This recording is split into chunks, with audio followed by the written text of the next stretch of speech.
morning, good afternoon, good evening. Cruising with AB. Uh-oh.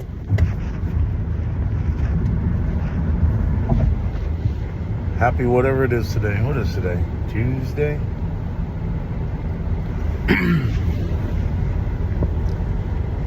Getting ready to meet the auto mechanic here in probably about a couple hours. Go get my future purchase, the Caddy, checked out here real quick. Kind of excited about that. Talk a little bit about communication. The communication edition of Cruising with AB. I seem to have a communicating problem sometimes. I mean, even the way I talk to you guys, I feel that I've watched some of my videos going, just spit it out. Stop taking these long pauses between your thoughts. That's sorry. It's just the way I talk sometimes. But yeah, communicating is very important, especially with everything that you do in life. You got to communicate something to somebody. But being able to communicate well with your children, with your wife, and with your co-workers is a very important thing to be able to do. I am not very good at it. I try to be. I try to be a good teacher and a good communicator. And sometimes I think I fail at that. Maybe your mannerisms or the tone of your voice or the way you react to something. And, I've come a long way. I've learned a lot of things. I don't claim to be perfect, and I think that being able to communicate, especially with your spouse, is really important.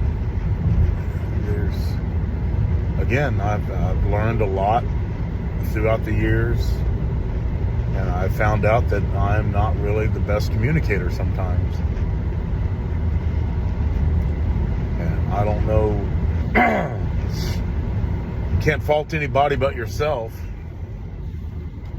Maybe it's how you were brought up, how you were raised, and how you were communicated to when you were a kid growing up. I think that maybe a lot of that has something to do with it. My father was a very stern man. He was loving, yes, he was loving, but he wasn't the, hey, come over here and give me a hug and kiss and let me coddle you all the time. He was born in a different generation too, and grew up in a military family. He did. I think that may have a lot to do with the way you're raised, is how you treat people. I know that may not be true for everybody, but it's a base. You gotta base it on something. My dad was very direct and to the point and controlling, I guess if you could say that. What he said goes, and that's it. Period. The end. So you live your life and you're trying to communicate those things to other people, especially to your spouse. Interacting with them, making decisions on things. And my first marriage, I was left to make the major decisions. What was going to happen in our household were left up to me. And yes, we did talk about them together and decide the right choice or the right path to go down. But I would say that 90% of the decisions I made them. And, well, the car needs to be fixed, and this is what we're going to do to the car. Well, she didn't know anything about cars, so And she relied on me to take care of that. Or, hey, the dishwasher's broken, what are we going to do? Or the plumbing's leaking. Or I was the one that had to do that, make all those decisions. But, then dealing with work and having to manage people is different in ways. I'm just an old blue collar construction guy, and used to working out in the field with a bunch of crazy maniacs. And then all of a sudden, now you're in charge of these crazy maniacs, and now you've got to manage them. And how do you do that? Now you're the boss, and sometimes you got to do boss things.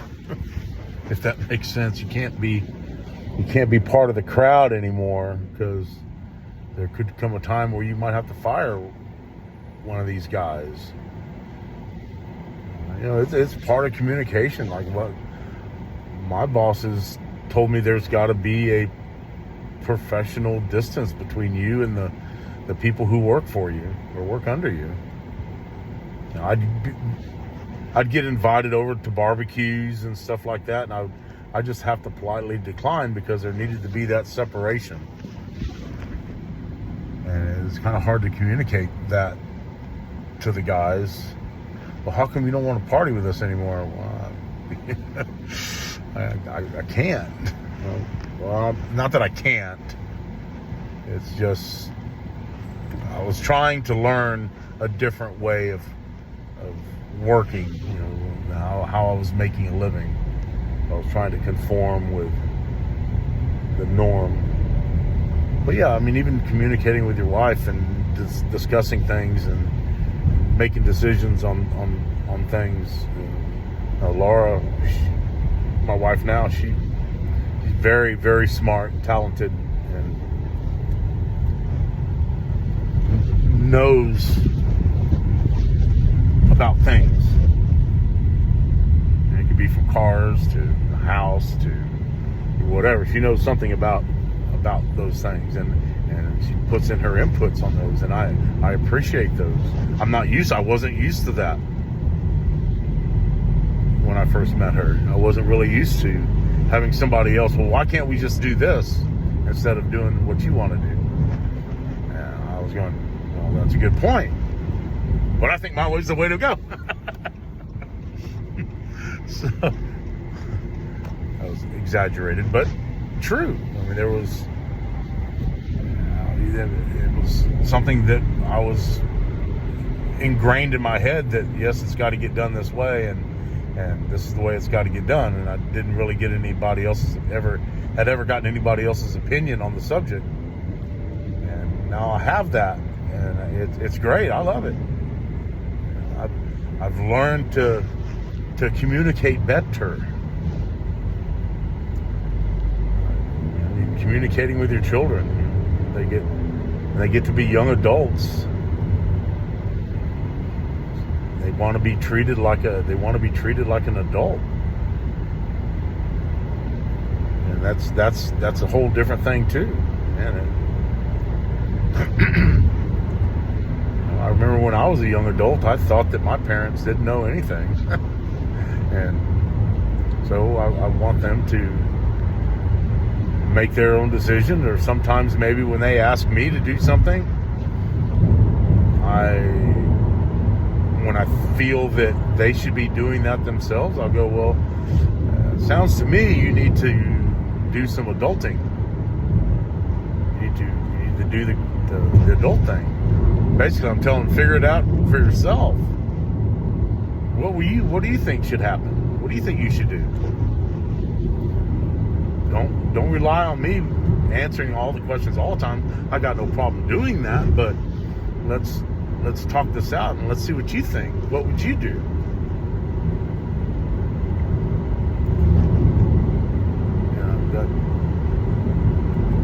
I kind of like that approach. It helps them really think about whatever issue they're dealing with. How would you handle it? What would you do? So, what a weird subject to talk about. That's not a weird subject. It's just something that I felt that needed to be talked about. We can all communicate better if people would